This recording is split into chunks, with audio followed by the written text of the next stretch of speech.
इस चैप्टर का अध्ययन करते हैं समरी के साथ। Flowering plants exhibit enormous variation in shape, size and structure, mode of nutrition, life span, habitat.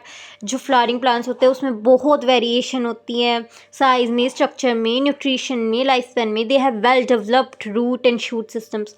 उनमें वेल डेवलप्ड रूट और शूट सिस्टम्स होते हैं। Root system is either tap root भी हो सकता है, फाइब्रस रूट भी हो सकता है। जनरली सब कुछ पढ़ा हुआ है तो मैं यहाँ पे एक्सप्लेन करूँगी नहीं, टाइम वेस्ट करूँगी नहीं आपका।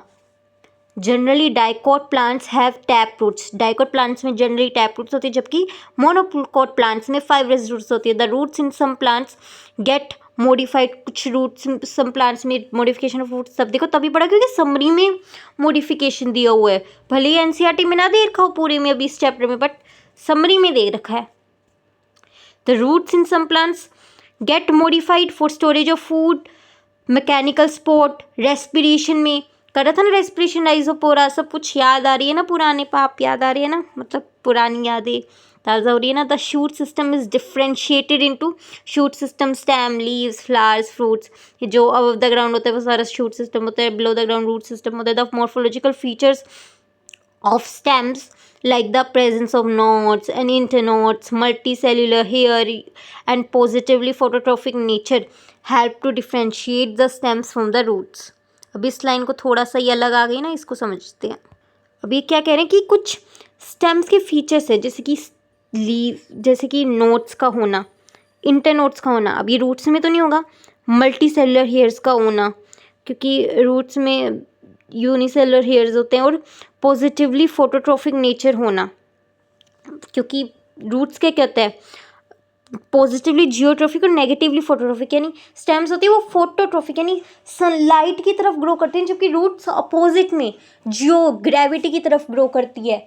सो ये वो क्या होता है, ये होता है पॉजिटिव फोटोट्रॉफिक नेचर, और रूट्स में क्या होता है negative phototrophic nature. But roots में क्या होता है पॉजिटिव जियोट्रॉफिक नेचर, स्टेम्स में क्या होता है पॉजिटिव नेगेटिव जियोट्रॉफिक नेचर। समझ आया ना, फोटोट्रॉफिक नेचर ने जियोट्रॉफिक नेचर का मतलब कहते हैं। तो स्टेम्स में पॉजिटिव फोटोट्रॉफिक नेचर का होना, मल्टीसेलुलर हेयर का होना, नोड्स का होना, इंटरनोड्स का होना हेल्प कर रहा है, डिफ्रेंशिएट कर रहा है स्टेम को रूट से। Leaf is a lateral outgrowth. Leaf, उसके बाद लीफ के एक लेटरल, एक ऐसे हो लेटरल है ना, ऐसे वर्टिकल तो नहीं होती है, ऐसी लेटरल होती है। So lateral outgrowth of stem, stem से निकल रही है, developed exogenously at the node. Exogenously का मतलब क्या होता है कि जब कोई स्पीशीज, अब देखो ये प्लांट से बाहर आउट जो ऑर्गेनिज्म मतलब होता है कि कुछ चीज़ जो ओरिजिनेट हो रही है, जो डेवलप हो रही है आउटसाइड द ऑर्गेनिज्म, मतलब या फिर कह लो cell, plant cell, cell plant क्या होती है, सेल की, सेल से बने होते हैं। सो जो मतलब बॉडी से बाहर ही चल रही है ना, लीफ क्या होती है बाहर चली जाती है, पूरे शूट सिस्टम से अटैच्ड होती है, बट एक्सोजिनसली ग्रो करे। आई नो समझ आ गया हो आपको। These are green in colour, green colour में होता है, किस लिए फंक्शन करता है, प्रोटोसिंथेसिस का। लीव्स एग्जिबिट मार्क्ड वेरिएशंस, मतलब नोट करने वाली वेरिएशंस होती है लीव्स में। हम शेप, साइज, उनका मार्जिन, मार्जिन याद है ना क्या था, boundaries, apex, extent of incision, leaf, blade, lamina. I know सब कुछ याद आ रहा होगा, रिकॉल हो रहा होगा, आई होप, है ना। सो ये सब कुछ होता है, कुछ नया नहीं है।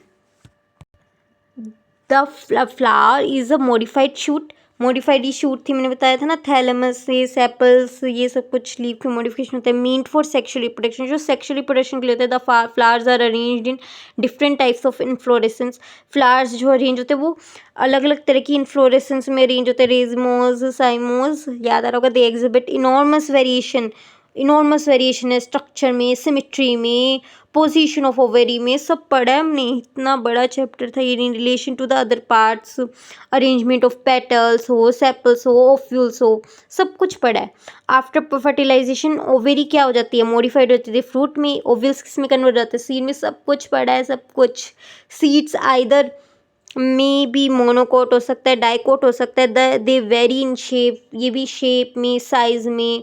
पीरियड ऑफ वाइबिलिटी, कब मतलब कितनी देर तक वो जर्मिनेट कर सकता है सीड, कितनी देर तक नहीं, ये पीरियड ऑफ वाइबिलिटी होता है, ये सब कुछ होता है। The floral characteristics form the basis of classification. Classification and identification of flowering plants. जो फ्लोरल कैरेक्टरिस्टिक्स थी वो बेस है जो हम फ्लावरिंग प्लांट्स को क्लासीफाई करे थे, फैमिलीज़ की बात करें सोलिनेसी वगैरह, ये फ्लोरल कैरेक्टरिस्टिक्स थी जिसके बेस पे हमने क्लासीफाई कर दिया फ्लावरिंग प्लांट्स को। These can be illustrated through sums technical descriptions of family. हमने ये सब कुछ इलस्ट्रेट किया है, कुछ टेक्निकल डिस्क्रिप्शन ऑफ फैमिलीज, इतनी सारी फैमिलीज जो पढ़ी है हमने। Hence a flowering plant is described a definite sequence by using scientific terms. Flowering plants को हमने डेफिनेट साइंटिफिक टर्म्स को यूज़ किया, फ्लोरल फॉर्मूला, फ्लोरल डायग्राम, सब कुछ। The floral features represented in summarised form.